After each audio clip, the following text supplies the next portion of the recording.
You already know what time it is. It's time for Quora Question time. Let's get started here. All right. It's a bit earlier today, which is we have enough time for like a 20-minute video since we're so early. Let's get started here. All right. Should I apply to jobs through my LinkedIn profile or resume? Let's pass on that. How can I understand things properly? Let's go. Most jobs fill internally without even taking interviews from candidates externally. Does this seem unfair? It's pretty fair because then if you think about it, that's how some company hiring practices are. Because let's say, for example, I am a level one associate, meaning like, and there's like a range of 10, right? So level 10 is the highest, pretty much like the owner. So level one associates, all they have to know is how to like sort items and stuff like that. And level two, they do some like supervision. Level two is like supervision of that associate. Now, in order to be level two, you need to know what level one does. And sometimes, external candidates don't know what level one does because that's like a very specific company thing. So that's very fair. So it's justified. If you see a police car stopped on the side of the road, can you pull over and just ask to them if you have a question? Uh, oh wow, this should be interesting right here. Let's see what we have here. Yes, here's how I suggest that be done. Pull in front of the police car, put your hazards lights on, then maybe tap the horn and wave your hand before exiting the car. Give the cop a chance to run your plate and call in a citizen contact. He may approach you or give instructions over the public announcement PA thing.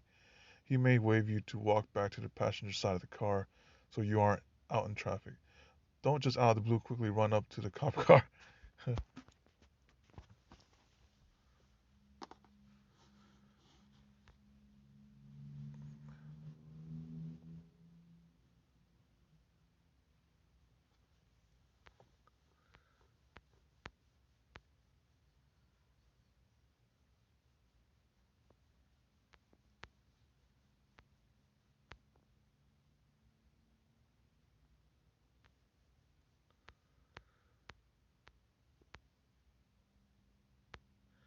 What are the habits of people who never get stressed? Let's pass on that. What surprised you the most when you first became a manager?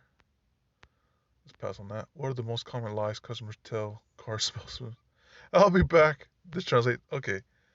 Uh, yeah, this is interesting. How the customer try to get some leverage on the salesman. Let's see. Number one, I'll be back. This translates to I'll never be back. Two, I had to check with my wife. A lot of these guys aren't even married. Three, it's $500 cheaper at another dealer. Four, my credit is excellent. Five, I have to think about it. Means I need to escape. Six, my trade-in runs great. Uh-huh.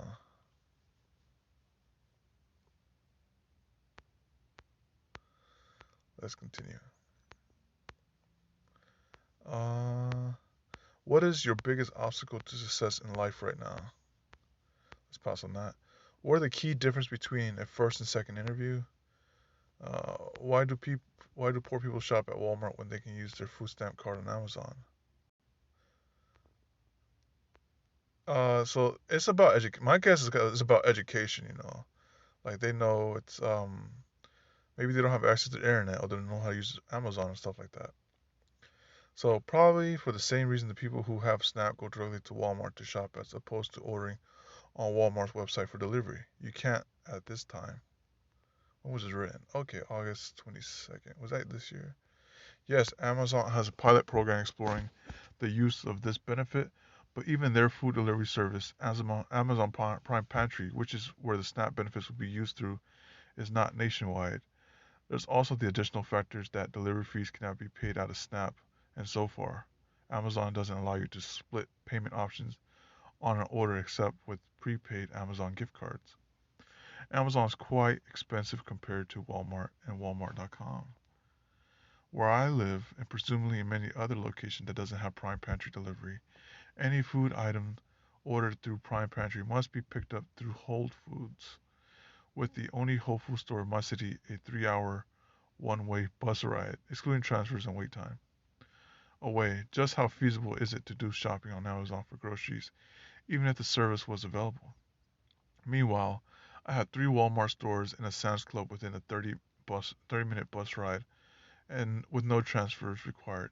Not to mention 3 other local supermarkets that can prove cheaper than Walmart on some items, even closer. Walmart allows you to place your order for local pickup and payment, whereby once in the store, you can use multiple payment forms to complete your purchase. Anything ranging from cash to Snap to TANF to debit and credit cards. So if you have the means to make a single trip, ordering online at Walmart, then going to the store once your order is ready, just makes sense if you don't have the means to hit multiple locations regularly. And let me hit you with the final truth. While an individual receiving SNAP benefits can receive a maximum of $192 a month for all of the 3 months they will be allowed to have the benefits if they aren't working, since absolutely no income is the only way you will max out the benefit. The average person living with the SNAP benefit only receives around $15 to $30 a month benefit. Wow. And having that little to spend online just isn't worth the hassle that using Snap Online would create. Edit 2. Two things I need to point out since some folks don't read the comment thread before replying. First, this answer was written over a year ago. So yes, things have changed some, particularly due to COVID-19. So yeah, that answers my question. It was a year ago. A year ago in August then. Not this August, but a year ago. Where Amazon and Walmart are now both authorized to accept SNAP for online food shopping. However, this still seems to be limited to certain states. It doesn't change the difficulties I listed as making use of SNAP online. Second, be aware I only answered the question. I did not ask it. Too many respond complaining I am rude for even asking why it matters who uses what to buy groceries. Excuse me. Not all SNAP users are poor, and a variety of other comments on how offensive I am trying to be saying such things. I say again, I do not ask the question. I merely answered it. If you have something to say about my reply, please feel free to comment. If all you want to do is complain how rude the question is, please post your own reply, separate from my post. Very professional. All right, let's continue onward here. Can you answer random? Let me see. What's this question? If someone answers, how do you divide a div into two equal parts? Hmm. That one, I'll have to be on my computer to test that out. I have to be on my computer to test that out. All right, let's continue. Can I answer this person's question? How do I filter characters by tag filter properly? I haven't done that either, but I'm confident I could figure that out as well. But I believe those were already answered because that was over 2 or 3 months ago. Can you answer a super clean question? What's the question? I don't understand the question. All right, let's continue. All right. Why are there so many parents in New York City walking around with their kids at 10 o'clock at night? Let's continue. Why don't people want to start a family? This is interesting right here. I actually don't mind these perspectives right here. Let's see. hmm All right. Because I don't like or need/want children, either having them naturally, legally adopting, or being a designated stepdad, any way, shape, or form. Because number one, I don't want to deal with diapers, nor do I want to get vomited on. Two, I like peace and quiet. I cannot stand ear-piercing scream. That is true. Three, my money goes to the things that I need and want, and not to somebody else's needs and wants. Children cost a lot of money. Four, I walk very fast and sometimes jog or run when I need to, because I like to get to where I need to go or want to go as soon as possible.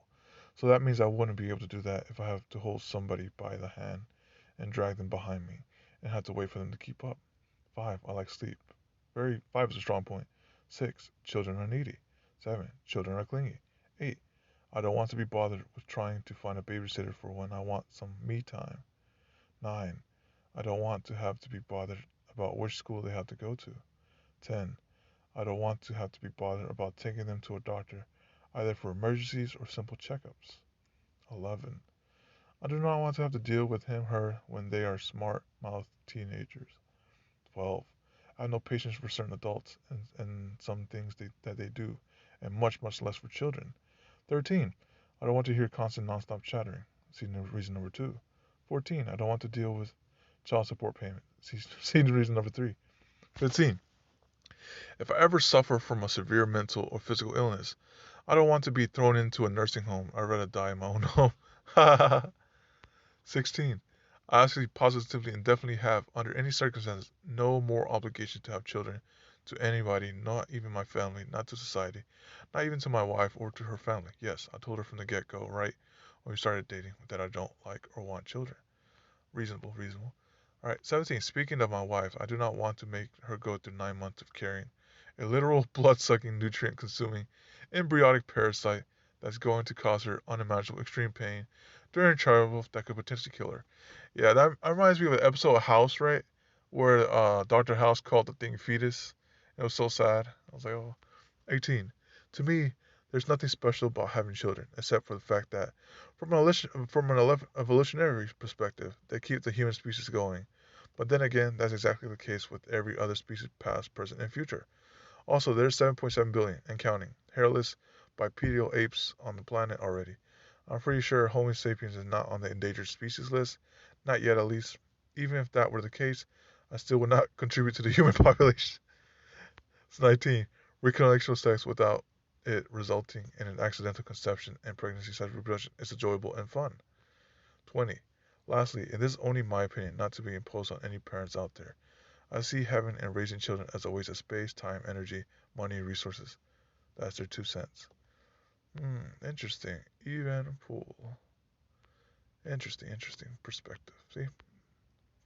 I see how people reply. Someone said I had 3 sons and loved them dearly, but nowadays we are 7 billion people on the planet, and we can afford to have less children without fear extinction. Children are very expensive too, so it is a good time to refrain from multiplying. We are a lot already. Someone speculating here, top out 11 million. If we start populating space, then we'll need many times the 11 billion people to adequately perform all the tasks needed.